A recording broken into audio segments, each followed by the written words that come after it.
Shalom, praise the Lord. Good morning, everyone. Welcome to the class in Christology. We didn't have class last week, right? We didn't have class last week. Yeah. Okay, so we finished chapter 1. We'll begin with chapter 2. Okay, before that, we'll just pause for a word of prayer. Welcome to all our online students. Thank you for joining us, and also thank you for our welcome to our e-learning students, and who will be listening to this lecture later on. So let's begin. Who has the mic, or somebody can lead us in prayer, please? Pray. Let's pray. Father, Lord, thank you, Lord, for this time, Lord. Yes, Lord. Thank you, Lord, for this hour you had given me. You had given us to learn your words and learn your this subject, Christology, Lord. Thank you, Lord. Yes, Lord, what we are learning, Lord, what the ma'am was going to tell us, Lord, we have to apply in our lives, Lord. Thank you, Lord. In Jesus' name I ask, Amen. Amen. Thank you. So what do we study in Christology? No, we don't study the pre-existence. We study the pre-existence of Christ. But what is Christology? Don't look at your notes. Tell me. What is Christology? That even a child can answer. Not a Bible college student. What is Christology? Huh? Thank God for one soul. How humanity and divinity. What? Hello, please don't come to Christology class if you are not going to look at your notes.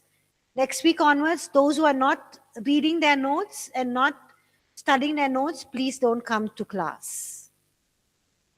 That's a humble request. There's no point in learning something which is very, very important if you are not taking the time and the effort to look at it, right? It'll hardly take you half an hour to just run through those notes. I just did one lesson. And if you don't have half an hour, then I don't think we should be coming to class.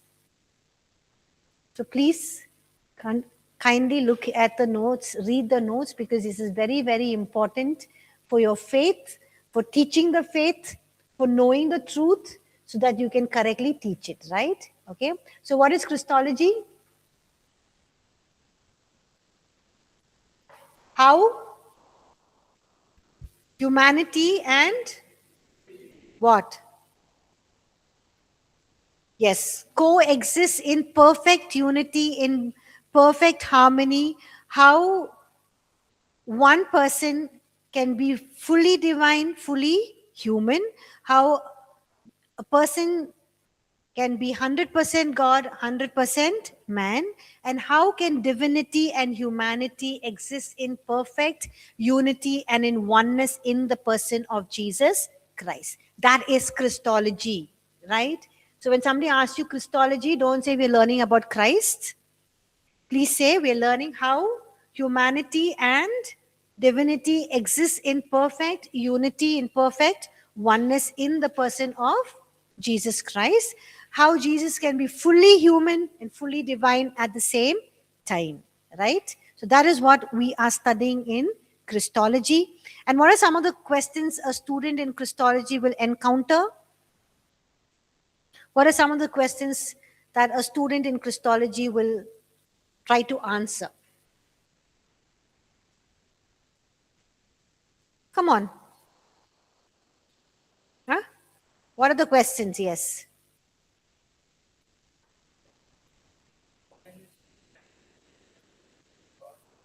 How can you say Jesus is God? Okay.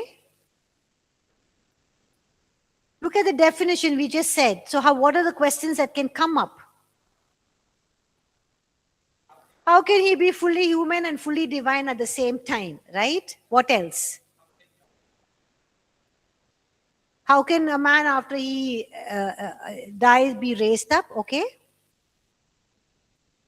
What else in Christology?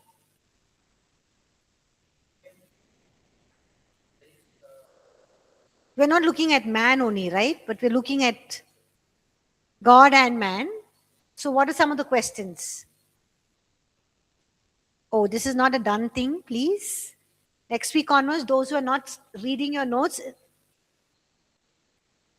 you are outstanding students. So you can be out of the class.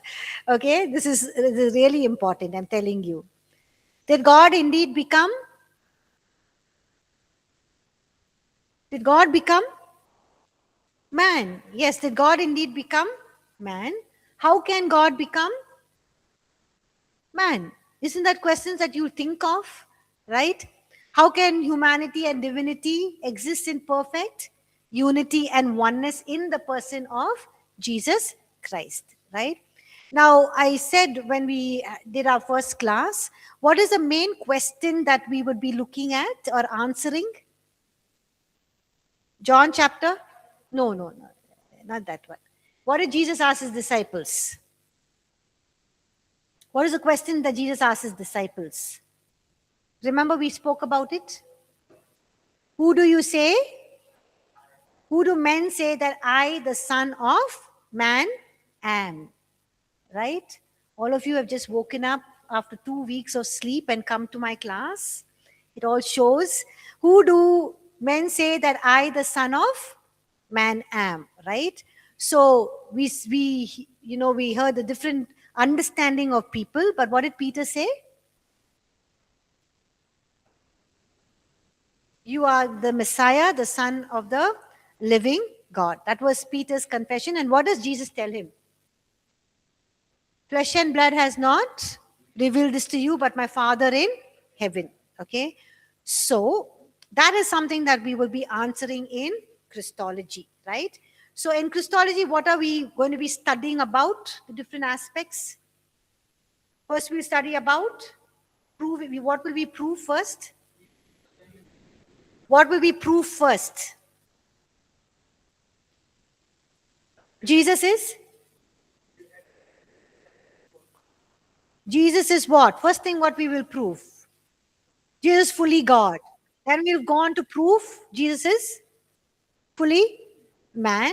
And so if we have to prove that Jesus is fully God, what do we prove first? His pre-existence, right? So that is what we began studying last week. We looked at Christ's pre-existence. Okay, so what are some of the scripture passages that you can prove to people that Jesus is pre-existent? John 1:1, man. John 1 verses 1 to 4.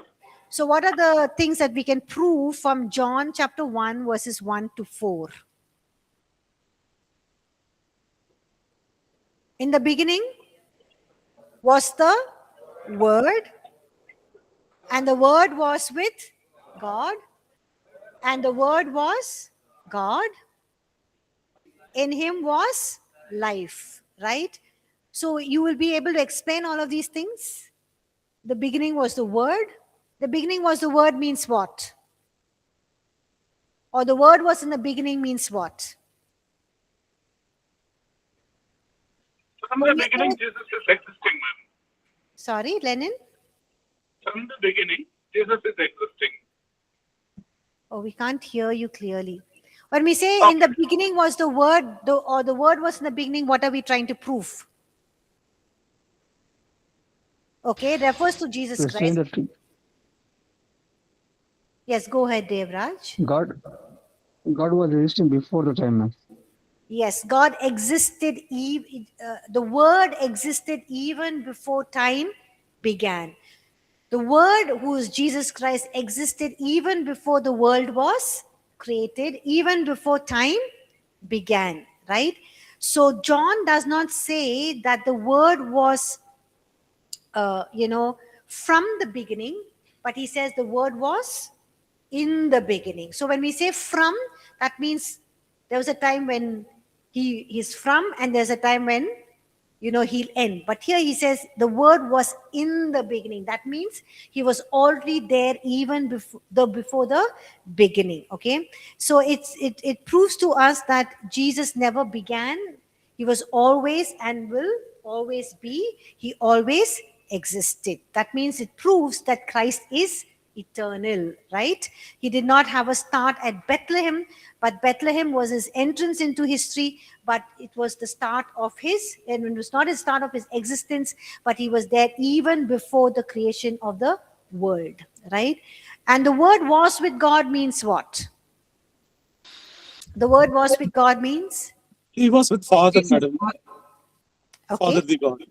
He was with the Father. So what is it telling us? It refers to a Trinity, ma'am. Triune God. Okay, it refers to Trinity. What else does it tell us about? We're talking about the pre-existence of God, remember? So Yeah, what are we trying to prove? He's a God, ma'am. He is God, okay? He is existing even, he is existing as the Heavenly Father exists. Both are at the same time. Okay. He and the Father are one. They are equal. Okay. What else? Yes, he's in the bosom of the Father means what? Close, intimate relationship with the Father. We also see here two important things, that Jesus is distinct from the Father. The Word was with God. That means the Word is distinct personality. The Father is God, the Father is distinct personalities. The Father and the Son are one, but they are distinct personalities. Okay. And also we see something else here, that Jesus is deeply united with the Father. Okay. So it talks about Trinity, like Lennon said, and also we see that because he is in the bosom of the Father, it proves to us that he eternally existed in fellowship with the God the Father, right? Then the third one is the Word was God. So here this is a very clear statement from the Bible proving that Jesus is God. It does not say that John does not say the Word was like God, or he does not say the Word was similar to God, but he says the Word was God. Yes, the Word was God. That means what? When John is saying the word was God means what? Jesus was God means what? What does he have? Pre-existence, ma'am. Okay. He has all the nature of God. Yes, thank you, Geeta. He has the nature, the being, the attributes, the essence that makes God God is in Jesus. And that is why he is God. That means he's no lesser being. He's not a created being. He's not an intermediary being between God and humanity, but the Logos, the Word, is God himself. He has the same essence, the same nature, the same attributes, the character of God, and that is why he is God. That means the Greek word for this is homoousios, means same as being or same in a sense. And this affirms very clearly that Jesus is fully God in his attributes, in his nature, and in his glory, right? Okay, and then the fourth one we saw is, in him was life. So what does it mean, in him was life? What's the Greek word for life there? Zoe. Everyone says Zoe? Z-O-E, right? And what does Zoe mean? Life means what? In him was life means what? Eternal life? Self-existent. Self-existent life. Zoe life is the life that God has in himself. So what is the kind of life that God has in himself? Eternal, self-existent, self-sustaining. That means God does not depend on anything to sustain his life, right? And since Jesus has life in himself, he is the eternal, self-existent, and he is fully divine. Okay, Jesus does not only have life in himself, but what does Jesus say in John chapter 14 verse 6? I am the way, the truth, and the life. Okay, so that means he's saying that he is life in himself. That means he is life. This means that eternal life is not merely something that Jesus gives, it is found in him. Okay, and to know him is to have that eternal life, is to have that life. Okay. So after presenting these 4 attributes of Logos in John chapter 1, we looked at one more reference about the pre-existence of Jesus Christ. Which is that? Very important. Philippians chapter 2 verses 5 to 7, right? There we see that Jesus, what are some of the truths we see there before he became human? Paul tells us that Jesus was in the form of God, equal with God, right? And he humbled himself to become a human. So this clearly points Christ's pre-existence before his incarnation. He had the form of God. Form means what? It's not the outward appearance, but he had the nature, okay, or the essential qualities that makes God God. He had it. So when we talk about he had the form of God, it's not an outward appearance, but the form, right? What else did we look at? Which are the scripture reference? Colossians chapter 1 verse 17. He is before all things, and in him all things consist. That means everything is held together, sustained in him. And it also very clearly says Jesus existed before all the created things. That is Colossians chapter 1 verse 17. So John chapter 1 verses 1 to 4. Philippians chapter 2 verses 5 to 7. Colossians chapter 1 verse 17, and then Jesus declares something about himself. John chapter 8 verse 58. What does Jesus say? Before Abraham was, I am. That means what? I am is what? Pre-existence, ma'am. Yes, how do you prove the pre-existence, Lenin? Tumma saying pre-existence, how you have to prove? Yeah, like before tell me. Abraham I was, so which means God, Jesus as a human, he came after Abraham. Okay, so because he came before, he was before Abraham, okay. Ma'am, But is that as a human, he came after Abraham. Correct. So that is a human form. So when Jesus says that before Abraham I was, so which means I am? yeah. So which makes it proves the divinity and also that pre-existence. How does it prove? How does it prove his pre-existence? You proved his humanity. How does it prove his pre-existence? Before Abraham was, I am. How does it prove his pre-existence? Yeah, I am the title for him, ma'am. The title for God, Yahweh God. The title for Yahweh God was what? I am. I am who I am, ma'am. He uses that phrase in the Exodus. Who uses that phrase? God the Father uses that phrase, Exodus chapter 3, when he reveals himself. And what does that name of God, I am, mean? It means what? I am means what? It's the name only used for God. And what does it speak of? When God says, I am who I am, what does it mean? No beginning, no end. Eternal existence and complete self-existence. Okay? So when Jesus uses title for himself, he is claiming that he is equal with God. He is eternal existence. There's no beginning, there's no end, and he is completely self-existent. So that is what you need to explain, right? Okay.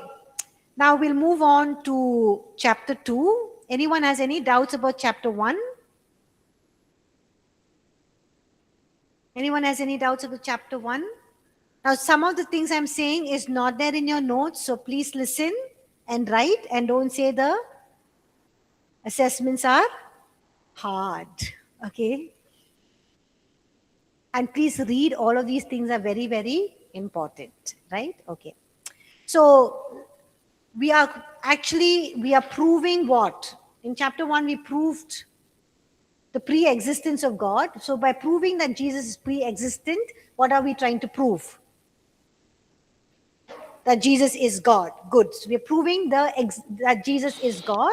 So in the second lesson, we're again moving from we prove that he is God by proving that he is pre-existent.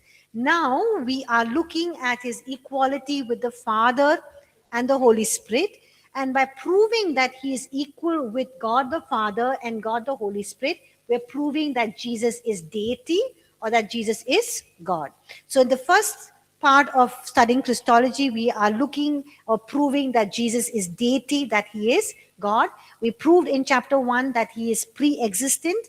Now we'll prove his equality with God the Father and God the Holy Spirit, and we prove that he is God. Okay.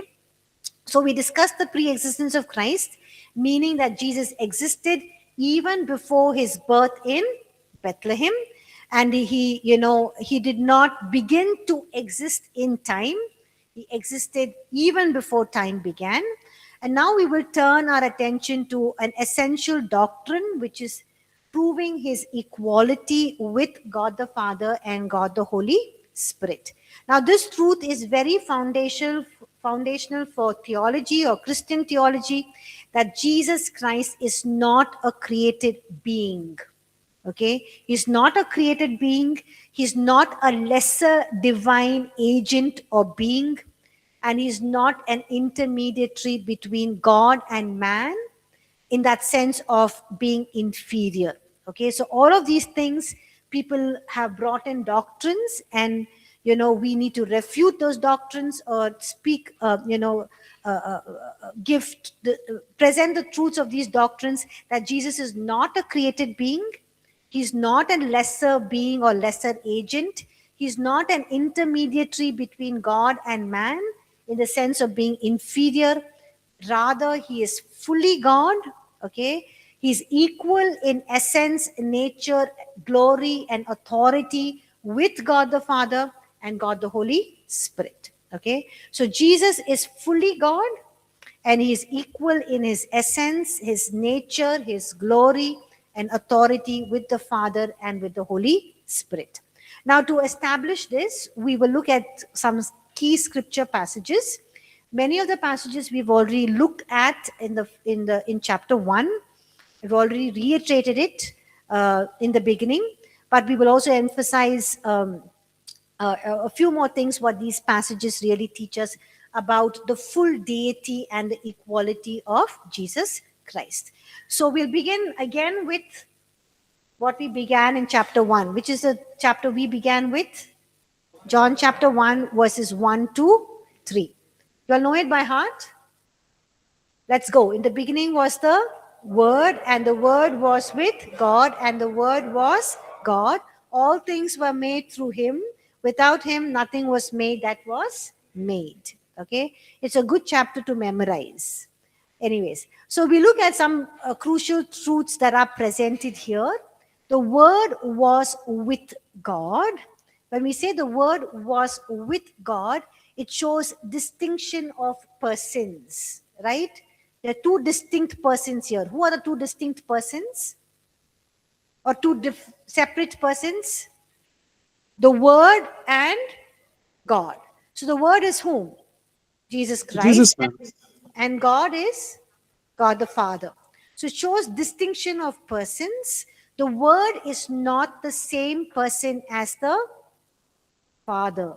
The Word is not the same person as the Father, but yet exists in personal relationship with him and is one with the Father. So two distinct persons, but yet working in perfect unity, perfect oneness. That is why we give the name Trinity.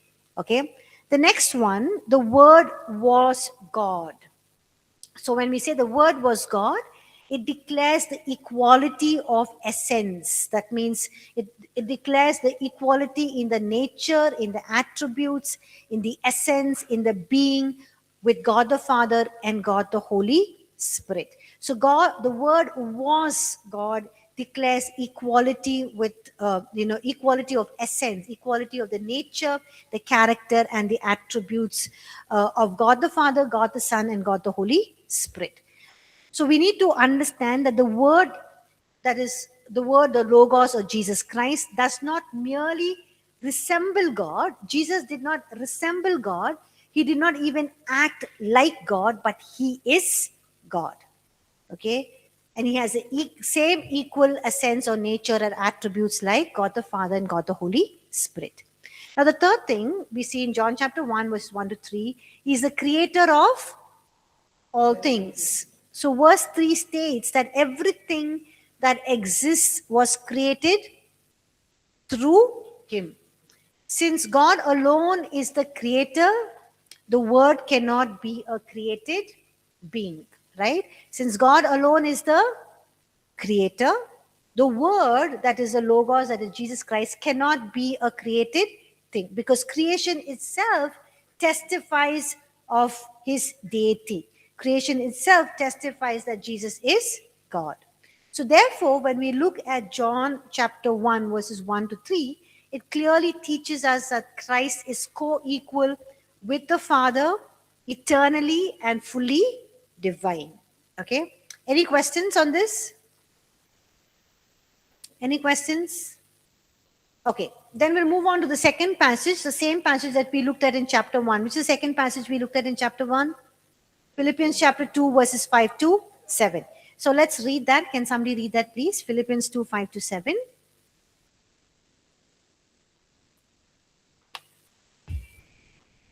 Let this mind be in you, which was also in Christ Jesus, who being in the form of God did not consider it robbery to be equal with God, but made himself of no reputation, taking the form of bondservant and coming the likeness of men. Amen. Thank you.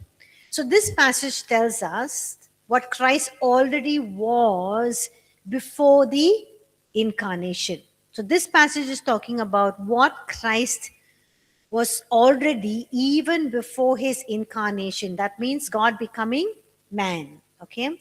So the first thing that we see that he was already before his incarnation is he was in the form of God. What is the meaning of form? Nature. Okay. So the form refers to the essential nature. Jesus possessed the full nature of God. Right. The second one, he is equal with God. So here equality is, very explicitly mentioned. The equality here is explicit. That means very, very clear, very plain, very specific, very open. He's equal with God. Very clearly just mentioned there. He did not become equal with God. He's already equal with God. He did not have to do anything to be equal with God the Father. He's already equal with God because he is God.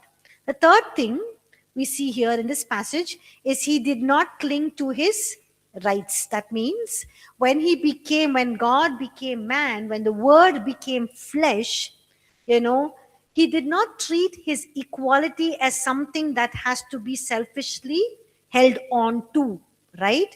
He instead voluntarily humbled himself and became a man. So when God became incarnate, when the word became flesh, when God became man, he did not hold on to that equality that he had already with the Father in a very selfish sense, but he willingly or voluntarily humbled himself and gave up his equality so that he can become man. This is something that we need to understand. Are you able to understand, all of you? Yes? Some of you have question mark faces, puzzled faces. Okay. So when God became man, when Jesus became man, we need to understand before he became man, he was equal with God the Father. But after he became man, he gave up his right to be equal with God the Father. He humbled himself and voluntarily humbled himself and became a man. The fourth one, the incarnation. He took on the form of a servant.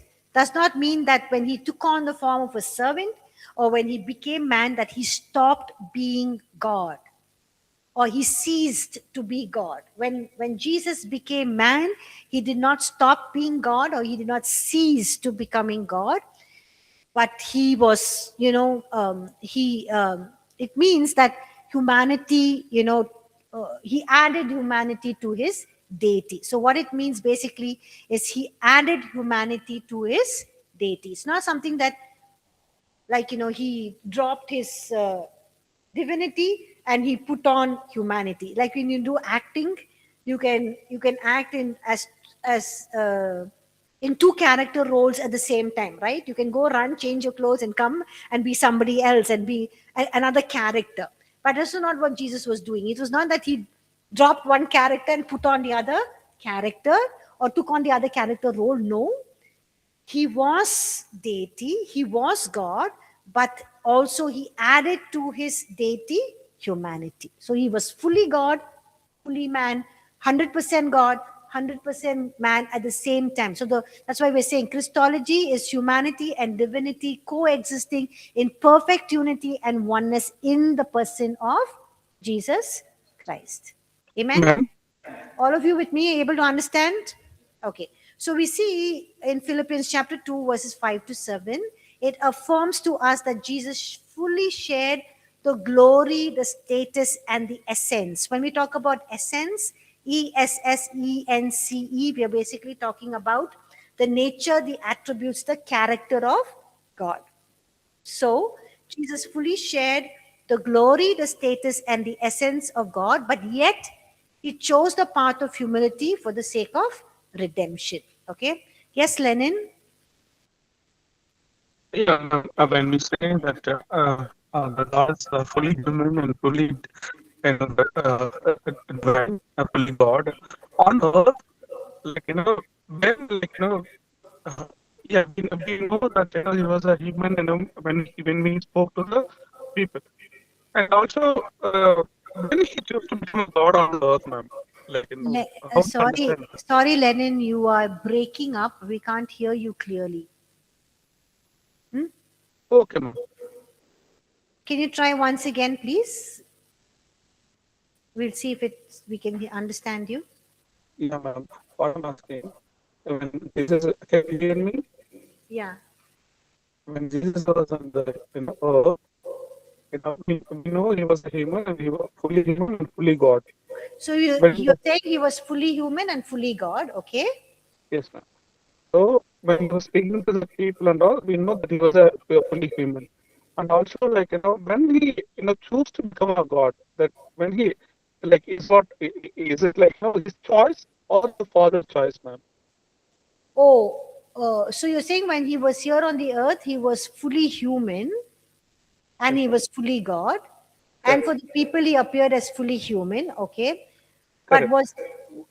was it his choice to become man, or was it his father's choice?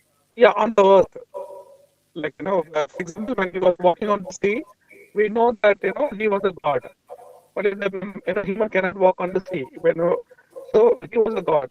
So that particular choice, how he decides, it is a bit difficult to understand, ma'am. So if I'm getting your question right and understanding you right with all the disturbance, you're saying, was it his choice or the father's choice to Yes, become yes. man?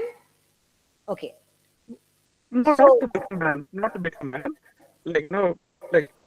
On the earth, when he did the miracle. Okay, Lenin, I'm sorry, I can't hear you. Is it okay if you can just type your question because it's important? You can Sure, type ma'am. in Sure. chat, Yeah. then I Yeah. can help you. Yeah. Sure. Okay. Thank you. Okay, so we'll move on. We'll just wait for Lenin to type his question. Okay, we'll look at another scripture reference that we already saw in chapter 1, John chapter 8, verse 58. What does Jesus say? Most assuredly, I say to you, before Abraham was, I am. Okay. Now, this statement is one of the most clearest claims of the deity made by Jesus. Jesus himself is proving or saying that, hey, I am God. Okay.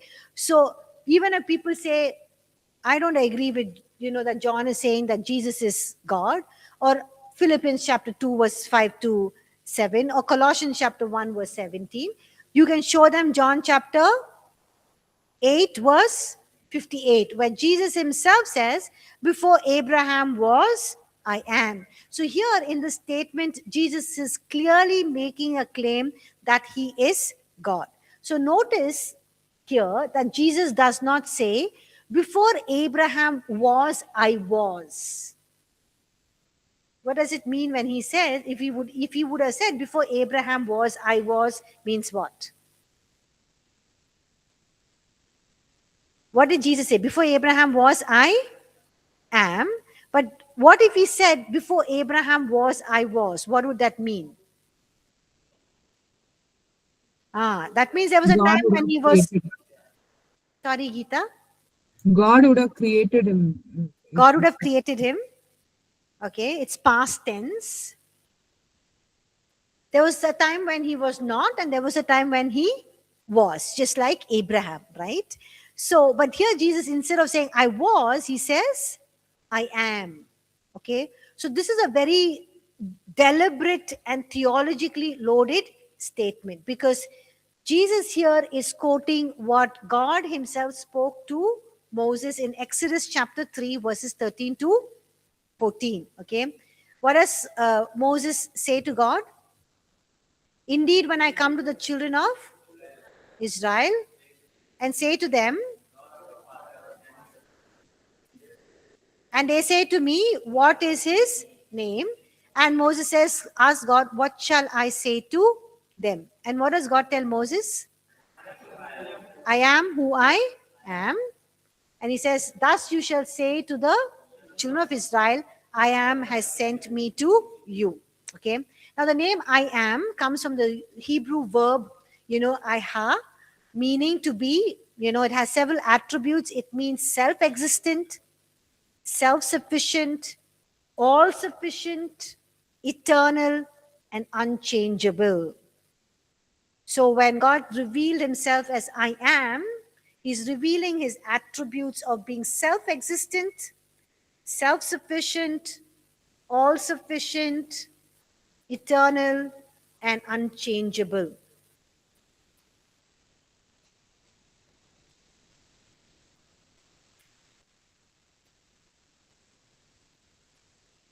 Okay, so Lenin's question is, we understand that Jesus is human when he spoke and engaged with people, when exhibiting God's nature.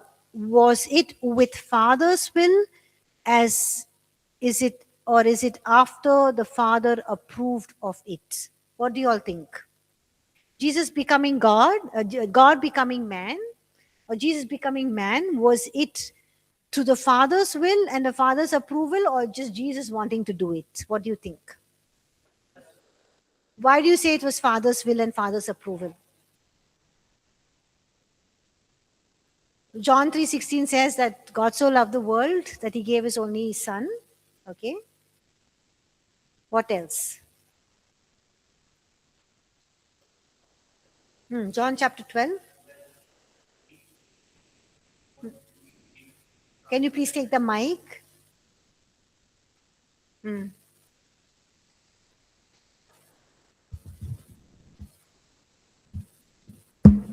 Mom, I forgot the question.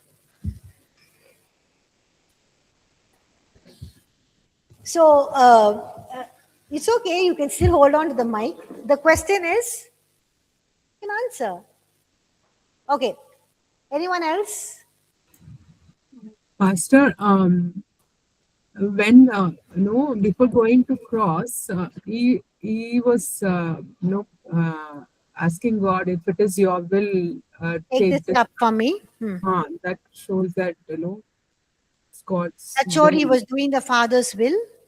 Okay. Yes. And we also see in various places, Jesus says, I've come to do the will of my Father. I only say what my Father says. Yeah, I only speak what my Father asked me to speak. I only do what my Father asked me to do. So all of those references, just clearly shows us that he is doing the will of the Father and is there by the approval of the Father. Another thing that we can understand, is in the Trinity there was, what stands out in the Trinity? Holy Spirit, ma'am. What stands out in the Trinity? Holy Spirit. Holy Spirit. What stands out in the Trinity? What is Trinity? Please don't say 3 in 1. It's like one advertisement, 3 in 1. No, that's really sad. Please don't say that.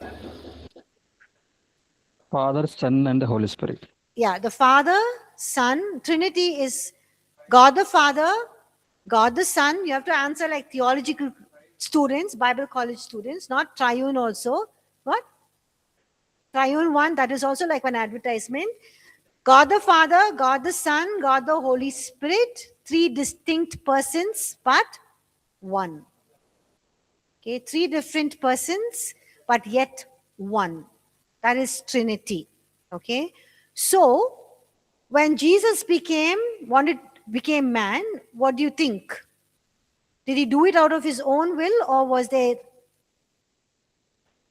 was perfect unity and oneness, right? They plan, they decide together, they do things together. We are trying to understand how did they plan, how did they talk, where did they talk, because we are human. But for them, there is no confusion between themselves. Whatever they do, even though they are 3 distinct persons, they are one in their role. They're one in unity, and one in the things that they do, even if they have different roles. So does that help answer your question, Lenin? Yes, ma'am. Okay, thank you. So we'll move on. Okay, we'll move on, and we were in yeah. So we were looking at John chapter 8, verse 58, and we see how Jesus said, "Before Abraham was, I am." Okay, and what I am reveals God's attributes of self-existent, self-sufficient, all-sufficient, eternal, and unchangeable.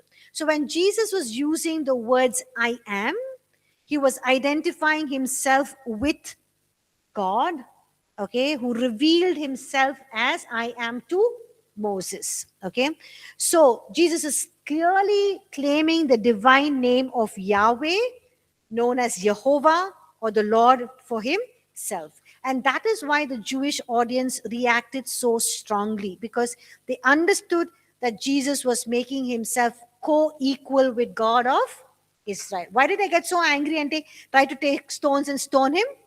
Because it was blasphemous for them, because he was proving himself equal with God the Father.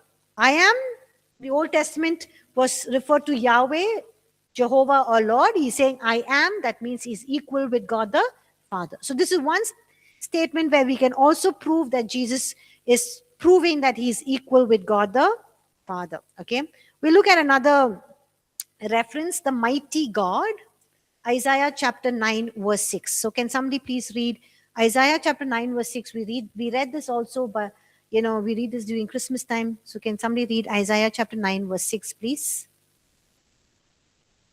Who has a mic? For unto us a child is born, unto us a son is given, and the government will be upon his shoulder, and his name will be called Wonderful, Counselor, Mighty God, Everlasting Father, Prince of Peace. Amen. So this is a prophecy spoken about what? This prophecy concerning what? The Messiah that is to come, and he would be both a child that is born, okay, and a son that is given. So this points to his humanity and his eternal origin, right? Okay, it's talking both of a child that is to be born and a son that is to be given. Okay, and if you notice, the son and the child is in the capital S and capital C, yes or no? But when you write it in the English, is grammatically right or wrong here? Wrong, because you write a child as a small c and a s as a capital, unless it's talking about a pronoun. But here it's talking about, talking about Jesus, so it's a capital C and a capital S, and it's pointing both to his humanity, as a child who is to be born, and a son who is to be given. That means a son of God, and it's talking of his eternal origin. Now, 2 titles are especially important for us here. What do you think are the 2 titles that are important for us when we are studying or proving that Jesus is God and proving his equality with God the Father and God the Holy Spirit? So what are the 2 titles here? Everlasting Father and Mighty God. Yes. So Mighty God is a title that is never used for a mere human being, a mere man. Okay. It speaks of divine power and it speaks of divine omnipotence. What is the meaning of omnipotence? Omnipotent. It's present everywhere. That is omnipresent. Yes, yes. Omnipotence is what? All Omnipresent. powerful. All powerful. All powerful. Omnipresent is all present everywhere. Omnipotence is all powerful. God is, what is the third thing? Omniscient means what?